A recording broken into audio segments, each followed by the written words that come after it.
Hello friends, welcome back to my channel. আজি এইটো ভিডিঅ'ত কিবোৰ্ড কমাণ্ডৰ বিষয়ে আলোচনা কৰিম। কিবোৰ্ড কমাণ্ডৰ জৰিয়তে আমি কেনেকৈ সাইজ ডাঙৰ কৰিম, সৰু কৰিম, বোল্ড, ইটালিক, আন্ডাৰলাইন কেনেকৈ কৰিম। ফাৰ্স্ট এইবোৰ জনাৰ আগতে প্ৰথমে আপোনাৰ জানিব লাগিব বস্তুটো কেনেকৈ সিলেক্ট কৰিম, কাৰণ আমি আগৰ পৰাই জানো যে যিকোনো বস্তু আপোনাৰ বোল্ড কৰিব লাগে, সাইজ ইনক্ৰিজ কৰিব লাগে, ডিক্ৰিজ কৰিব লাগে, যি কৰিব লাগে প্ৰথমে ইয়াৰ সেন্টেন্সটো সিলেক্ট কৰিব লাগে। তো মাউসৰ যোগেদি আমি ডাইৰেক্ট ড্ৰেগ কৰিলে সিলেক্ট হৈ যায়, কিন্তু কিবোৰ্ডৰ জৰিয়তে আমি কেনেকৈ সিলেক্ট কৰিম। ফাৰ্স্ট আমাৰ জানিব লাগিব সিলেকশন মেথডটো আমাৰ জানিব লাগিব ফাৰ্স্ট। তো ফাৰ্স্ট সিলেক্ট কৰিবৰ কাৰণে কিবোৰ্ডৰ কন্ট্ৰোল শিফট বাটনটো ক্লিক কৰিব আৰু এই কাৰ্সাৰটো য'ত আছে চাই ল'ব। কাৰ্সাৰটো যদি আপোনাৰ লেফট সাইডত আছে তেন্তে আমাৰ ৰাইট সাইড সিলেক্ট কৰিব লাগিব। তেন্তে কিবোৰ্ডৰ চাৰিটা এৰো মাৰ্ক আছে, আপ এৰো, ডাউন এৰো, লেফট এৰো, ৰাইট এৰো। তো এতিয়া আমাৰ ৰাইট সাইড যাব লাগিব, তো ৰাইট এৰো ইউজ কৰিব, কন্ট্ৰোল শিফট প্ৰেছ কৰি ৰাইট এৰো বাটনটো ক্লিক কৰিব। তো এনেকৈ হয় সিলেকশন। যদি আপোনাৰ কাৰ্সাৰখন ইয়াত আছে, এতিয়া আপোনাৰ ইন্ট্ৰডাকশন টু এমএছ ৱৰ্ড সিলেক্ট কৰিব লাগে, তেন্তে অবভিয়াসলি মই কোনটো সাইডত যাব লাগিব, লেফট সাইডত যাব লাগিব। দেন কন্ট্ৰোল শিফট লেফট এৰো ইউজ কৰিব, তেতিয়া লেফট সাইডত সিলেক্ট হ'ব। যদি আপোনাৰ কাৰ্সাৰখন ইয়াত আছে, আপোনাৰ গোটেই তললৈকে সিলেক্ট কৰিব লাগে, পেপাৰলৈকে সিলেক্ট কৰিব লাগে ইয়ালৈকে, তেন্তে আপোনাৰ ক'ত যাব লাগিব, তলত আহিব লাগিব। তলত আহিবৰ কাৰণে down arrow, then again control shift down arrow press কৰিব, তেনেকৈ সিলেক্ট হ'ব। আৰু যদি কাৰ্সাৰখন আপোনাৰ ইয়াত আছে, ওপৰত সিলেক্ট কৰিব লাগে, দেন কন্ট্ৰোল শিফট আপ এৰো।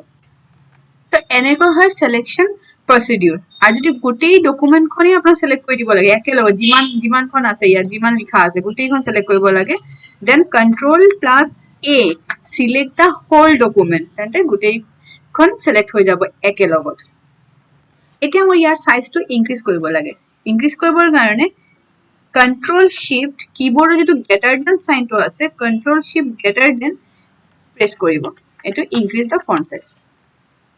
আকৌ যদি সাইজখন ডিক্ৰিজ কৰিব লাগে, মানে সৰু কৰিব লাগে, then control shift less than to press কৰিব, লেস দেন কিটো প্ৰেছ কৰিব, এটো সাইজটো ডিক্ৰিজ হ'ব। আৰু control shift greater than press কৰিলে সাইজখন ইনক্ৰিজ হ'ব। তো এনেকৈ আমি কিবোৰ্ডৰ জৰিয়তে সাইজ ইনক্ৰিজ আৰু ডিক্ৰিজ কৰিব পাৰো। এতিয়া এইখনক মই অলপ ইটালিক কৰি দিব লাগে, দেন ইটালিকৰ কাৰণে কন্ট্ৰোল আই, এখন হৈ গ'ল আপোনাৰ ইটালিক। যদি আপোনাৰ এখন আন্ডাৰলাইন দিব লাগে, মানে তলত লাইন দিব লাগে, তেন্তে কন্ট্ৰোল ইউ ফৰ আন্ডাৰলাইন। যদি এই সেন্টেন্সখন বোল্ড কৰিব লাগে, তো কন্ট্ৰোল বি কৰি দিব, বোল্ড হৈ যাব। এইখিনি হৈ গ'ল bold, italic, underline and size increase আৰু ডিক্ৰিজ। নাও সেভ কৰিবৰ কাৰণে কন্ট্ৰোল এস, সবেই জানে। এতিয়া নাম এটা দিলো, ফাইল নেম, দেন এন্টাৰ। তো এনেকৈ আমি সেভ কৰিব পাৰো। তাৰপিছত ধৰক এই ফাইলখন আমাৰ ক্লোজ কৰি দিব লাগে, মানে ফাইলখন আমাৰ নেলাগে, আমি মাউসৰ যোগেদি তো ইয়াত ক্লিক কৰিলে ক্লোজ হৈ যাব। কিবোৰ্ডৰ যোগেদি যদি ক্লোজ কৰিব লাগে তেন্তে Alt F4 প্ৰেছ কৰিলে ফাইলখন ক্লোজ হৈ যাব। আৰু নিউ পেজ লবৰ কাৰণে কন্ট্ৰোল এন কৰি দিব, নতুন এটা পেজ আহি যাব। এতিয়া copy paste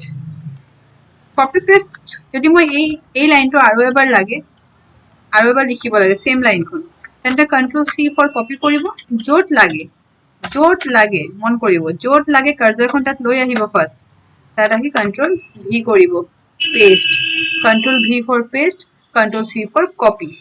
next cut paste, তো আপুনি সিলেক্ট কৰিব কন্ট্ৰোল এক্স ফৰ কাট কৰি দিলো। এতিয়া য'ত লাগে আপোনাৰ, য'ত লাগে তাত কাৰ্সাৰখন লৈ আহিব, এই কথাটো মনত ৰাখিব, য'ত লাগে কাৰ্সাৰখন প্ৰথম লৈ আহিব, তাৰপিছত কন্ট্ৰোল ভি কৰি দিব, পেস্ট। এটো হৈছে কাট পেস্ট, মানে তাত নেলাগে বস্তুটো বেলেগ জায়গাত লাগে, এটো হৈছে কাট পেস্ট। আর কপি পেস্ট মানে একটা বস্তুকে যেতিয়া আমাৰ বাৰে প্ৰতি দৰকাৰ পৰি থাকে তেতিয়া আমি কি কৰো, কপি পেস্ট কৰো। এতিয়া এলাইনমেন্ট মানে ধৰক এই মোৰ যেটো হেডিং আছে, এই হেডিংখন মোৰ সেন্টাৰত লাগে, তেন্তে আমি কি কৰিম, কিবোৰ্ডৰ যোগেদি সেন্টাৰ কেনেকৈ কৰিম, কন্ট্ৰোল ই ফৰ সেন্টাৰ। এটো মোৰ কি হৈ গ'ল, হেডিংখন সেন্টাৰ এলাইনমেন্টত আহি গৈছে। যদি মই এখন ৰাইট সাইডত লাগে তেন্তে control R for right, then again যদি লেফট সাইডত লাগে control L for left, and যদি সেন্টাৰত লাগে কন্ট্ৰোল ই ফৰ সেন্টাৰ।